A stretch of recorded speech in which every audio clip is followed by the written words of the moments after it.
Welcome to Detroit. Doesn't matter if you have one ass cheek and 3 toes. I will beat your ass. You can drown them. And that's what we gotta be. That's who we have to be. Because that's our domain.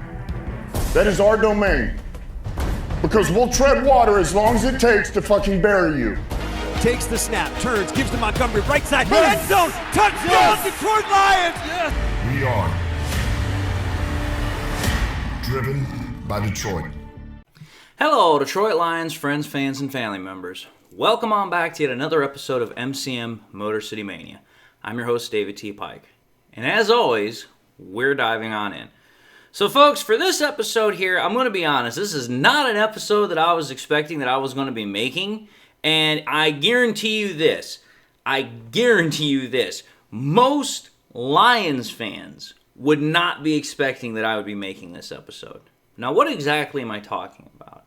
Well, I'm going to let you know this right now. I had originally intended on releasing this episode late yesterday, but there were some things that came up to where those were more important, to where I couldn't get a time to really get the episode put together and put out. So I figured, you know what, that'd be what I'd lead off with today. And what I'm specifically talking about is that Tim Twentyman pushed out his observations for the second day of training camp, and the thing that he led off with within his observations was how there was this new beast, if you will, that had kind of introduced itself to the Detroit Lions training camp. And normally when you hear something about somebody new or a new particular player that's doing something well, you think about, oh, it's somebody we haven't heard about. Maybe it was somebody that was picked up on the down low. You're not really thinking of somebody that, has been a part of the team for a while, because it's like, okay, we already kind of know what to expect from this player. But that was not the case with this observation. This observation about who is a beast at practice has to do with Marcus Davenport. That is why this is a particular piece of information that is so surprising for me to talk about, because I'm going to be honest, I know how about 75 to 80% of Lions fans feel when it comes to Marcus Davenport. They are like, dude, this guy is an injury bug. This guy is an injury that's just waiting to happen. This guy, while he is talented, even though that he can't stay healthy, so it's like, why are we investing our time, money, and effort into this guy? But the report that we saw out of Tim Twentyman yesterday shows that Marcus Davenport, when he is on his game, and when he is healthy, and when he's feeling it, he can still be an impactful player. Now, this particular report is rather intriguing to me because it already shows, in one sense, that, okay, if, and again, big if Marcus Davenport can actually stay healthy, if he can actually remain healthy for the majority of the season, he can be, and again, I say that, he can be an impactful player who can help this defense. And when paired opposite of Aiden Hutchinson, that will be a pretty formidable duo. Now, I'm not going to go a further step than that, because here's what I will say. While I love the fact that we've been hearing so many good things about Marcus Davenport, about the fact that, he's not only healthy, but his body seems to be in a much better place than it's been before. The fact of the matter is that he feels good, and that the team feels good about him, the coaches feel good about him, the front office feels good about him, and now we've gotten this report that he absolutely was lighting it up in practice. All of those things are absolutely great, and I am absolutely 100% ecstatic to hear about him. But let me put this out there abundantly and plainly clear. I know for 100% that when it comes to Marcus Davenport, there's always going to be that yeah, but factor that comes afterwards. It's like, yeah, but, because it's like, as much good stuff as he does, if and when he does it, it's like, listen, until he is able to shake that whole injury designation bug that is surrounding him, it really ain't going to matter much. Because that has been the biggest issue with Marcus Davenport. Nobody denies the fact that he's talented. Nobody denies the fact that when he's healthy, he can be an impactful player. But that has always been the one stipulation surrounding him that, Lions fans have not let go, and they shouldn't let go until it has a chance to prove that it has been let go. Can he stay healthy? Can he stay healthy for either a whole season or the majority of the season to actually be an impactful player? And that's where that yeah, but factor comes in. And that's also where a lot of people keep going back to the well of saying, okay, it's nice that Marcus Davenport is doing so well. It's nice to hear these good things about him. But when are we going to bring back Zadarius Smith? Because here's what I will say. As well as, I like what I'm hearing about Marcus Davenport, there are a couple of facts that do not change despite these reports. Number one, Zadarius Smith is better than Marcus Davenport.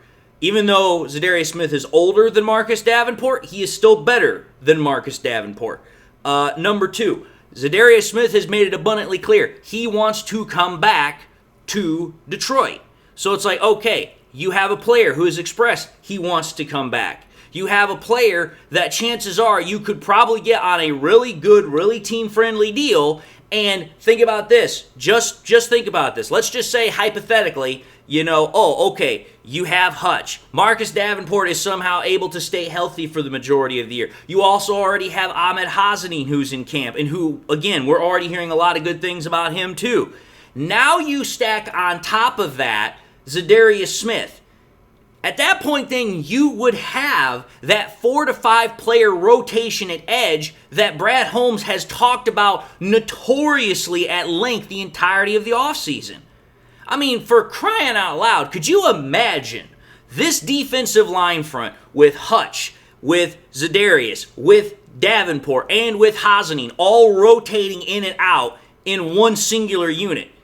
Dude, defensive fronts would just absolutely be able to overwhelm offensive line units, especially the edge parts where it comes to the offensive tackles. And then if the tackles are constantly being, encumbered, they're constantly being overwhelmed, that means they're going to have help from tight ends, they're going to have help from running backs, they're going to have help from the interior by trying to slow down the pass rush. So that to me is like, okay, I'm glad to hear that Marcus Davenport had a great day at practice, but let's just call it for what it is. As much as I love to hear all the things about Marcus Davenport that have been absolutely stupendous, fantastic, wonderful pieces of news, there's a couple of things we have to keep in mind here. There's a couple of things we have to put into proper perspective. Number one, it was just one day. It was just one day of practice. And again, I'm not trying to diminish what Marcus Davenport did. I'm not trying to say, who cares? I definitely care. It's great news. But it's like, listen, what's that saying when it comes to sports, especially when it comes to football? You have to stack the days. You have to stack the practices. You have to be able to continually go out there and continually keep doing what you've done in the past so that way, one, not only you yourself can get better, but also two, you can show to everybody that you can be dependable. You can be relied upon to continue to do the job. Yes, we have seen that Marcus Davenport, in different points throughout his career, he can be an impactful player. He can be a guy that you can get a good amount of production from. But the one issue that has always been missing from him is the reliability factor, the dependability factor. Can we depend on this guy to do this week in, week out, play after play after play, to where, okay, you know what? Not only is the actual product on the field going to diminish, but is his health going to hold up? That's why I can understand both sides of this equation very, very keenly, because it's like, I am absolutely excited about hearing this news about Marcus Davenport. There's no ifs, ands, or buts about it.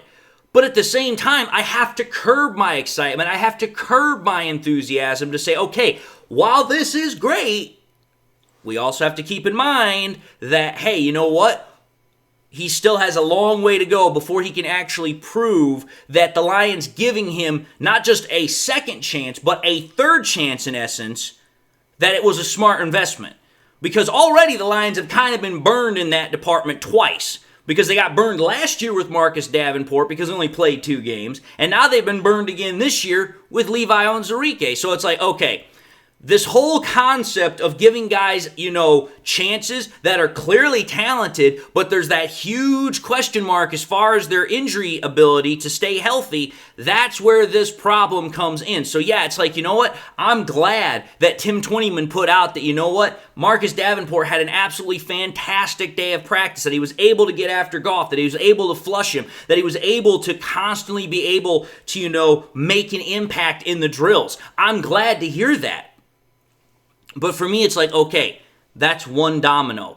I need to see a second domino. I need to see a third domino. And I need to see those dominoes start stacking up to where it's like, okay, now we're not just talking about day to day. Now we're not even talking about week to week. We're talking month to month, game to game. That's what we need to see. That's what Lions fans want to see. That's what they want to hear.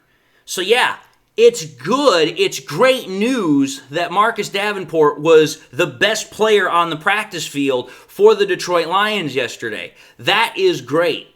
But again, you have to keep everything in the proper perspective. You have to be able to say, okay, as much as I'm enthusiastic and as much as I'm excited about this, I cannot let it go to my head. We have to keep a sense of realism here. And so that's why it's like, hey, you know what? It's a shocking report, and it's a good shock, but it's like, as much as I want to, just absolutely proclaim it from the rooftops, I have to also keep in the back of my mind, hey, let's not get too far ahead of ourselves here. It's only the second day of practice, and now we're getting into the third day, and this is the first time that we've heard that Marcus Davenport was absolutely the best player out on the field. And again, while that is also a pretty damn good thing to hear because, oh, that's right, Hutch was on the field at the same time, it's like, listen, I need to hear that on a continual basis before I start getting really super excited and I start, not thinking about the yeah, but part of that conversation. That's where everything when it comes to Marcus Davenport falls into place. Until we can get that, huge chasm that surrounds him as far as the yeah, but out of the way, there's no way I can ever get 100% truly enthusiastic or excited for him. I can get still pretty enthusiastic and excited, but can I be as enthusiastic and excited as I would be for a player like, Kirby Joseph, Aiden Hutchinson, Jack Campbell, Brian Branch, guys like that? No, I couldn't. Because there is no yeah, but factor with them. But with Marcus Davenport, there is a yeah, but factor. That's why my thumbnail image is like, is this the same guy we're talking about here? Like, is he turning over a new leaf? Are we finally moving in a new direction? I sincerely hope and pray that we are. But until we actually see the reality of it, I'm going to have to hope and pray a little bit more and a little bit harder.